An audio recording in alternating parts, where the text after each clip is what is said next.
Essa aqui é mais difícil, bora ver se tu tá preparado.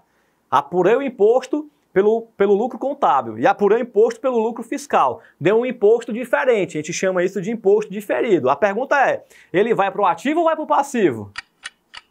Eita, Oswaldo, essa parte eu não sei não, cara, pelo amor de Deus, calma.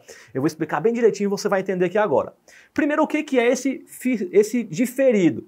Ó, o imposto diferido, ele vai acontecer quando? Ele vai acontecer quando eu tenho uma diferença entre a tributação encontrada pelo regulamento do imposto de renda e quando você encontra o valor do imposto a pagar pela regulamentação contábil. Então, quando você tem um imposto diferente, calculado pelo fiscal e pelo contábil, você tem um imposto diferido. A pergunta é, Oswaldo, essa diferença do diferido, já entendi o que é o imposto diferido. Agora a pergunta é, eu boto ele no ativo ou no passivo? Vai depender da situação, vem para cá. Ó.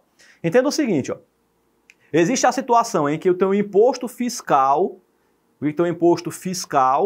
ele vai ser menor do que o imposto contábil, e vai ter a situação em que o imposto fiscal ele é maior do que o imposto contábil.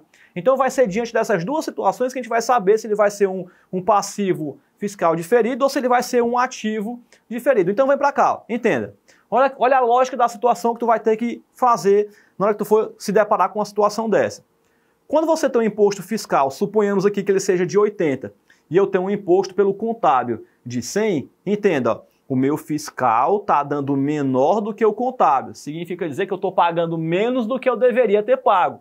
Ó, se eu estou devendo menos, se eu estou pagando menos do que eu deveria, então tem R$20 aqui, ó, nesse exemplo, de imposto que eu vou ter que pagar depois, porque eu estou deixando para pagar depois, porque eu vou pagar 80, mas eu devia pagar 100. Então tem 20 que eu vou pendurar.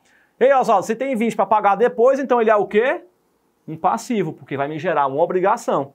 Ah, Oswaldo, entendi. Agora vem para cá, ó. Nessa segunda situação aqui, ó, eu tenho R$100 para poder pagar pelo fiscal e eu tenho 80 para pagar pelo contábil.